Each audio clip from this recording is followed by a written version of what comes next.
जी दिनेश जी। मैं विवेक जी के पास आता हूँ। विवेक जी, एक बहुत बड़ा चेंज आया है साउथ में जो थोड़ी जड़ें जमा रही थी बीजेपी, अब उसकी जड़ें उखड़नी शुरू हो गई हैं। मैं कर्नाटक की बात नहीं कर रहा हूँ, कर्नाटक में तो खैर काफी जड़ें उखड़ी हैं। तेलंगाना में काफी प्रचार प्रसार था। आपकी मूल जड़ें भी तेलंगाना में, विवेक देशपांडे, जैसे एक बार आपने कहा था हमसे। आप बेस्ड अभी नागपुर में जरूर है, लेकिन मूल जड़ें आपकी तेलंगाना में है। तो बीजेपी के जो तेलंगाना में जो विक्ट्रीज थी, बेसिकली जो नॉर्दर्न जो डिस्ट्रिक्ट्स हैं उनके, जो महाराष्ट्र के साथ लगे हुए हैं, आदिलाबाद, करीमनगर और निजामाबाद, ये तीन उनकी कॉन्स्टिट्यूंसी जहां से जीते भी थे, और चौथी कॉन्स्टिट्यूंसी उनकी सिकंदराबाद थी। और छोटा सा उनका होड़ था जो सदर्न तेलंगाना के अंदर महबूब नगर के अंदर आता है, जो शायद क्या कह सकते हो कि कर्नाटका और नीचे आंध्रा बॉर्डर से थोड़ा सा दूरी पर, ज्यादा दूरी पर नहीं है वो। इसके अलावा बाकी स्प्रेड कहीं नहीं था बीजेपी का, तो कॉन्सेंट्रेटेड था। और मुश्किल से 17.7% वोट थे तेलंगाना में बीजेपी के, लेकिन सीटें 4 आई थी, जबकि कांग्रेस के 30% वोट थे और 3 सीटें थी लोकसभा में उनकी। इस बार बीजेपी बहुत वीक हो गई तेलंगाना के अंदर। ऐसा लगा, पहले लगता था कि शायद बीआरएस वर्सेस बीजेपी वर्सेस ये हो सकता है, बीआरएस हो सकता है, लेकिन वो हुआ नहीं। अल्टीमेटली बीआरएस को नुकसान होना शुरू हो गया कि लोगों ने देखा कि ये बीआरएस तो जो है बीजेपी की साथी है। और कांग्रेस, अभी कई सर्वे आ रहे हैं, उनकी सीटें 60 से 70 दिखा रहे हैं। मुझे लगता है कि बीजेपी ने अपने पैरों पर कुल्हाड़ी मारी है तेलंगाना के अंदर। कर्नाटका का स्पिल ओवर इफेक्ट भी यहाँ पर आ रहा है, इसमें कोई शक वाली बात नहीं, क्योंकि वहां पे हैदराबाद कर्नाटक के अंदर कांग्रेस की बड़ी विक्ट्री थी, जो कि तेलंगाना से लगा हुआ है। तो Telangana will be very interesting election this time. मुझे लगता है कि it will be one state where Congress will be making a come back. मैं ये नहीं कहूंगा उनको मेजोरिटी मिल जाएगी, सरकार बनेगी।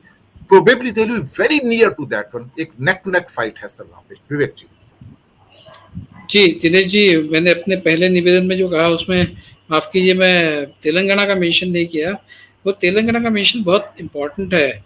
मैंने ये कहा था कि अगर राजस्थान में कांग्रेस हैंड्स डाउन जीतती है तो वो इंडिकेशन होगा कि पूरे देश में कांग्रेस के पक्ष में एक अंडर करंट है। लेकिन उतना ही महत्वपूर्ण तेलंगाना भी है। तेलंगाना में जैसा आप कह रहे हैं 60-70 सीटें अगर कांग्रेस की आती है तो वो भी एक, मुझे तो लगता है ज़्यादा भी आ सकती है। मतलब वो भी एक इंडिकेशन होगा कि सब तरफ कांग्रेस के फेवर में एक अंडर करंट है। मैं पूरा अपोजिशन की बात भी नहीं करूंगा, मैं कहूंगा कि कांग्रेस के फेवर में एक अंडर करंट है। और उसका एक प्रॉपर असेसमेंट कांग्रेस की तरफ से होना चाहिए, ग्राउंड ट्रूथिंग होना चाहिए कि वो कहाँ पर किस स्थिति में आज है। और वहाँ पर उन्होंने अपने आप को बहुत ज़्यादा कंसोलिडेट, जो भी उनके गेंस वहाँ पर होने हैं उनको कंसोलिडेट करने की कोशिश करनी चाहिए, कवायद करनी चाहिए। और वो जो एक अपोजिशन का अलायंस बना है उसमें उन्होंने एक समझदारी का की भूमिका निभाते हुए इस इलेक्शन को नाउ और नेवर इस तरीके से ही लड़ना होगा।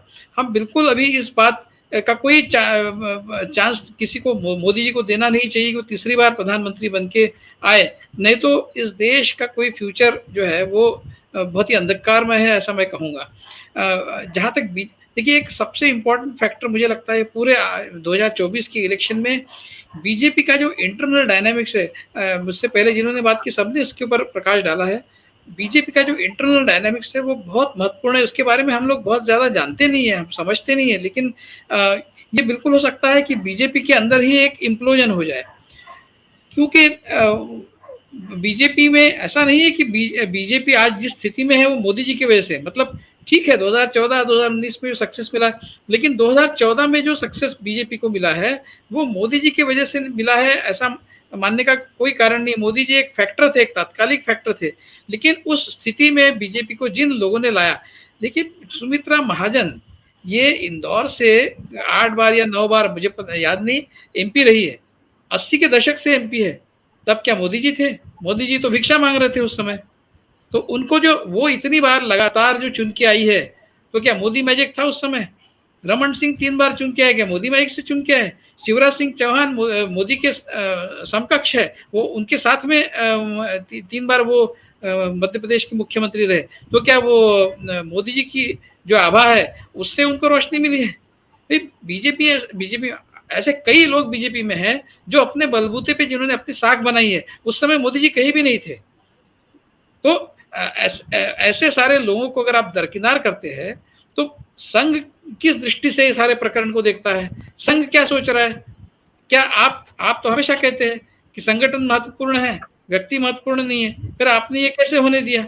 आपने कैसे एक व्यक्ति को इतना महत्वपूर्ण बनने दिया कि वो आपकी भी नहीं मानता है अभी? तो संघ के अब संघ की प्रॉब्लम ये है कि 2025 में उनकी शताब्दी है, तो उनको हर हाल में उनको बीजेपी की सरकार चाहिए। तो इस स्थिति में बीजेपी को और संघ को मोदी जी ने ला रखा है, इवन बीजेपी को। मतलब ये सिर्फ अपोजिशन के दुश्मन नहीं है, ये सिर्फ अपोजिशन को दरकिनार करने में नहीं लगे हैं, ये अपने पार्टी में भी जो दिग्गज नेता है उनको साइडलाइन करने में लगे। मतलब इन्होंने अपने दुश्मन अपने पार्टी में बना लिए है। तो अगर ये इम्प्लोजन बीजेपी में 2024 के इलेक्शन में होता है, जिसकी संभावना से बिल्कुल हम इनकार नहीं कर सकते। गडकरी जी के बारे में भी फिल्म भी बनी है, वो आने वाले दिनों में कुछ 4-5 दिनों में रिलीज हो रही है। ये टाइमिंग देखिए, गडकरी के ऊपर जो फिल्म बनी है उसका टाइमिंग आप देखिए।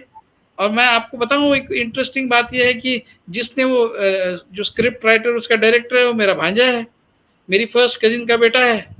तो मतलब आप देखिए, इलेक्शन के 4-5 महीने पहले गडकरी के ऊपर फिल्म बनती है। जिस गडकरी को मोदी जी दरकिनार कर रहे हैं इतने सालों से, उनके ऊपर आज फिल्म बन रही है। तो क्या मतलब है इसका? क्या इंडिकेशन है?